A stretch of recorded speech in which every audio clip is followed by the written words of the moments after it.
सावन का महीना शिव भक्तों के लिए किसी उत्सव से कम नहीं होता, लेकिन साल 2026 का सावन अपने साथ एक ऐसा दुर्लभ महासंयोग लेकर आया है जो शिव कृपा पाने के लिए सबसे बड़ा दिन माना जा रहा है। सावन शिवरात्रि के ठीक बाद 17 अगस्त को सावन का तीसरा सोमवार है और इसी दिन पड़ रही है नाग पंचमी। जब सावन सोमवार और नाग पंचमी एक ही दिन आते हैं तो इसे सोमवती नाग पंचमी कहा जाता है और इसे महासंयोग की तरह देखा जाता है। आज के इस वीडियो में मैं बताऊंगी आपको शिव और नाग देवता का यह अद्भुत संबंध आखिर क्या दर्शाता है।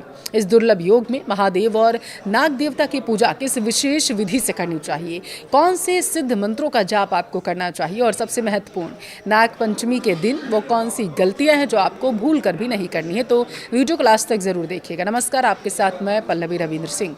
नाग देवता भगवान शिव के सबसे प्रिय और परम भक्त हैं। वासुकी नाग हमेशा महादेव के गले का आभूषण बनकर उनकी शोभा को बढ़ाते हैं। इसी कारण हमारे भोलेनाथ को नागभूषण भी कहा जाता है।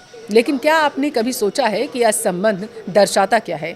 भगवान शिव को पशुपति कहा गया है, जिसका अर्थ है संपूर्ण जीव जगत के नाथ। उनके स्वरूप में नागों का आभूषण बनना यह संदेश देता है कि जो जीव संसार के लिए भयावह या विषैले माने जाते हैं वो भी महादेव के अधीन है और उनके परम संरक्षण में है।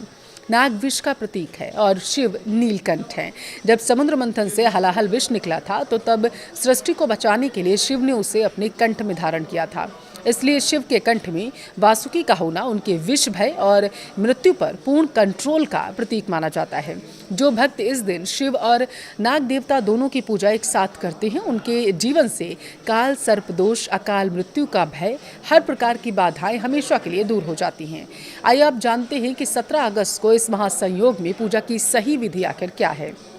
इस दिन सावन सोमवार भी है, इसलिए शिव और नाग देवता दोनों को प्रसन्न करना बेहद ज़रूरी है। सुबह सूर्योदय से पहले उठ जाइए, स्वच्छ वस्त्र पहनिए, अगर संभव हो तो पीले पहनिए, धारण करिए और अपने पूजा घर को गंगा जल से साफ कर लीजिए। एक लकड़ी की चौकी पर साफ कपड़ा बिछा लीजिए। हल्दी मिले चंदन से चौकी पर नाग देवता की आकृति बनाइए। नाग देवता की मिट्टी या चांदी की प्रतिमा आप स्थापित करिए। प्रथम पूज्य गणेश की पूजा और शिव आराधना करिए, फिर करें नाग देवता की पूजा। धूप और दीप प्रज्वलित करना बिल्कुल मत भूलिएगा।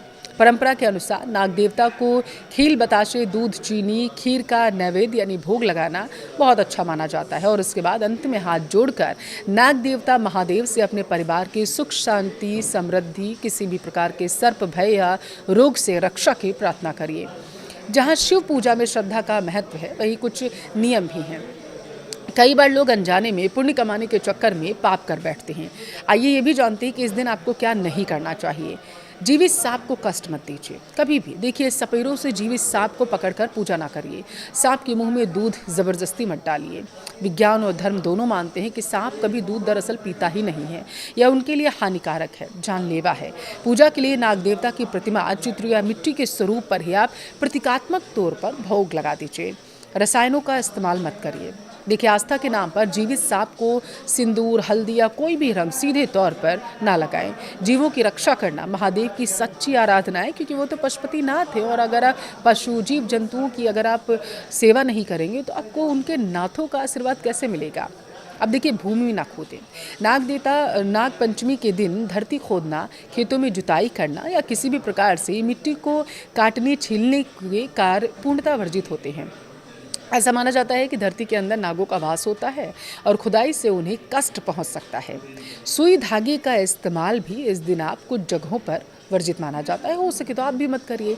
17 अगस्त का यह देखिए सावन सोमवार नाग पंचमी का महासंयोग हम सभी के जीवन में शिव कृपा, नाग देवता का आशीर्वाद लेकर आएगा। अगर आप पूर्ण श्रद्धा, सच्ची भावना, जीवों का सम्मान करते हैं तो महादेव की शरण पर जाते हैं तो आपकी हर मनोकामना अवश्य पूरी होगी।